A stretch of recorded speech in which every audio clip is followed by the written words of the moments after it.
पश्चिम Asia में बीते 20 दिन से चल रही जंग अब एक बहुत ही भयानक मोड़ पर पहुंच गई है। इसका सबसे बड़ा इंडिकेशन, सबसे बड़ा संकेत इजराइल के पीएम बेंजामिन नेतन्याहू ने दिया है।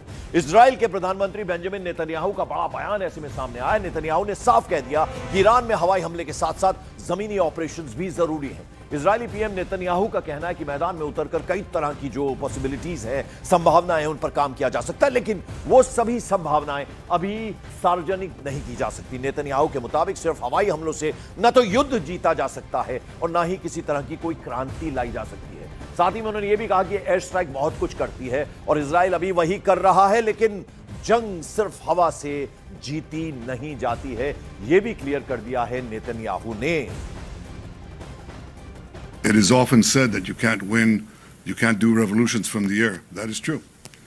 You can't do it only from the air. You can do a lot of things from the air, and we're doing, but there has to be a ground component as well.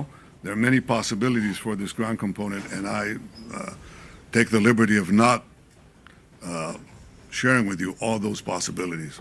इस बीच महायुद्ध के 21वें दिन Israeli PM Netanyahu के बयान से पश्चिम Asia में जैसे हड़कंप मच गया, क्योंकि अब सिर्फ आसमान से बमबारी काफी आसान नहीं है। अब जमीन पर उतरकर ईरान के खिलाफ जंग जरूरी है। इससे पहले अमेरिका के 2500 जाबाज मरीन कमांडोज खाड़ी के समंदर में जंगी जहाजों से उतरने के लिए तैयार है। यानी ईरान के खिलाफ जंग में इजराइल और अमेरिका एक नया चैप्टर लिखने वाले हैं।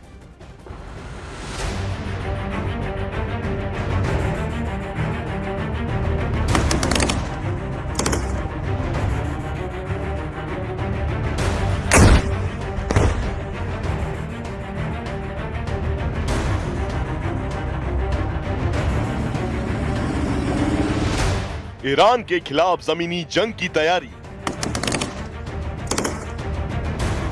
ईरान की जमीन पर उतरेंगे मरीन कमांडो। ईरान में ट्रंप नेतन्याहू का operation victory. There's still more work to do, and we're going to do it.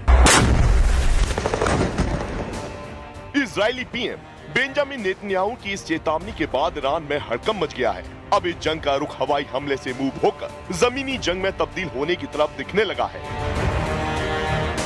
Iran के खिलाफ 21 दिन से चले ऑपरेशन में अब नेतन्याहू ने मुस्तफा खामनेई को आखिरी अल्टीमेटम दे दिया है। It is often said that you can't do revolutions from the air. That is true.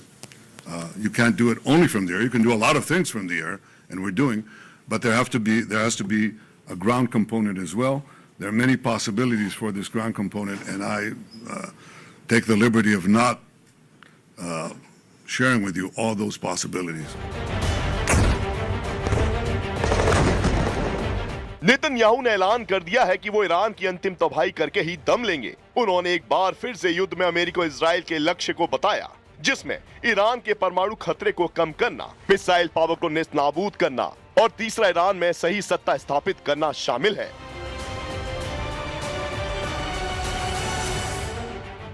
Our goals are three. One, removing the nuclear threat. Second, removing the ballistic missile threat, and removing both of these threats before they're buried deep underground and become immune from aerial attack. And third, this means creating the conditions for the Iranian people to grasp their freedom to control their destiny. Today, the Ayatollah regime is not only attacking America, not only attacking Israel, not only attacking the Iranian people, it is attacking the entire Middle East and beyond. They've attacked civilians and American assets in Iraq, Kuwait, Saudi Arabia, Bahrain, Qatar, UAE, Oman, and they've even attacked through their proxies Cyprus and Europe. We've warned for decades that their ballistic missile program would be used to attack these targets far and wide, and if they're not stopped, that's just the beginning. अब इस target को पूरा करने के लिए Netanyahu ने ground operation होने के संकेत दे दिए हैं। यानी ये जंग अब उस फेज में पहुंचने वाली है जिसमें अब आमने सामने की जंग होगी। एक तरफ अमेरिकी इजराइल के सुपर कमांडो होंगे, दूसरी तरफ ईरान के धाकड़ कमांडो होंगे। इजराइल से पहले ही अमेरिका ने इस ग्राउंड ऑपरेशन की तैयारी कर ली है। ट्रंप ने ईरान में बूट्स ऑन द ग्राउंड यानी थल सेना उतारने की प्लानिंग कर चुके हैं। ईरान की घेरेबंदी के लिए अमेरिका ने अपने 2500 मरीन कमांडो खाड़ी देशों में भेज दिए हैं, जो एक ऑर्डर पर ईरान में तबाही मचाने के लिए पूरी तरह से अलर्ट पर हैं। और अब बेंजामिन नेतन्याहू ने भी जमीनी जंग की चेतावनी दे दी है। इसका मतलब ये है कि अब ये जंग और भी भयानक होने वाली है। यहाँ अब ये जानना जरूरी है कि अमेरिका और इजराइल ईरान के अंदर कैसे जमीनी ऑपरेशन करेंगे, उनका मकसद क्या है। अमेरिका और इजराइल का पहला मकसद होगा ईरान के तटीय इलाकों पर कब्जा करना, ईरान के मिसाइल लॉन्चिंग पैड को अपने कब्जे में लेना, ताकि अमेरिकी बेड़ा सुरक्षित रह सके। लेकिन ईरान जैसे विशाल और पहाड़ी देश में जमीनी जंग लड़ना कोई खेल नहीं है। रक्षा विशेषज्ञों के मुताबिक दोनों देश 3 चरणों में हमला कर सकते हैं।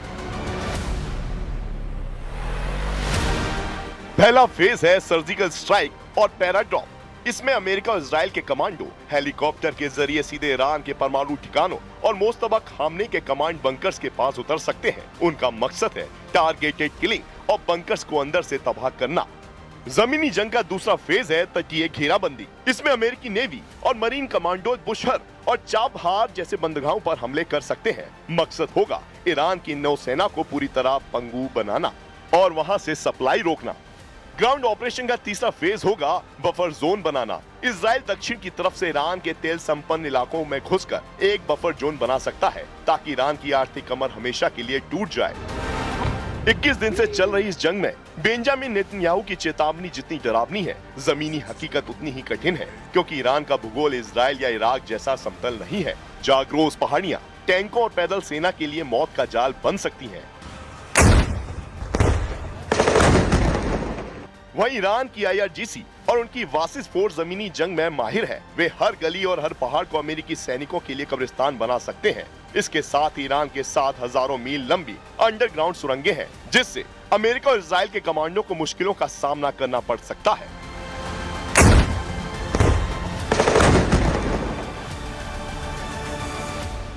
इस बीच एक बड़ी खबर आपको दे दें, ईरान ने अमेरिकी ड्रोन को मार गिराया है। ईरान की नौसेना ने एक अमेरिकी ड्रोन अब से कुछ देर पहले मार गिराया, यानी कोई भी पीछे हटने को तैयार नहीं। एक के बाद एक हमले, जवाबी हमले हो रहे हैं और अब एक बार फिर से ईरान ने स्ट्राइक किया है। एक अमेरिकी ड्रोन को मार गिराने की खबर आ रही है। नौसेना ने, ईरानी नौसेना ने एक अमेरिकी ड्रोन मार गिराया है।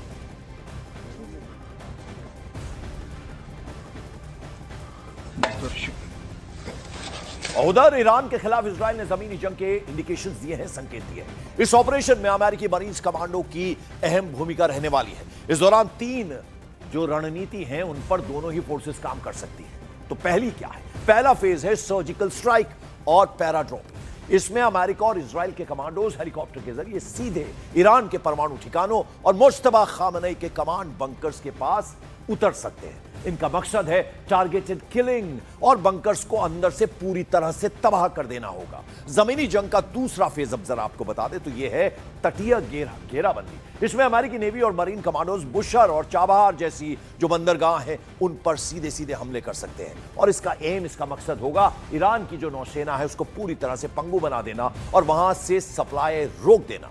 फिर ग्राउंड ऑपरेशन का तीसरा फेज होगा बफर जोन बनाना। इजराइल दक्षिण की तरफ से यानी साउथ की तरफ से ईरान के तेल संपन्न इलाकों में घुसकर एक बफर जोन बना सकता है, ताकि ईरान की जो आर्थिक कमर है हमेशा के लिए पूरी तरह से टूट जाए। तो ये स्ट्रैटेजी रहेगी।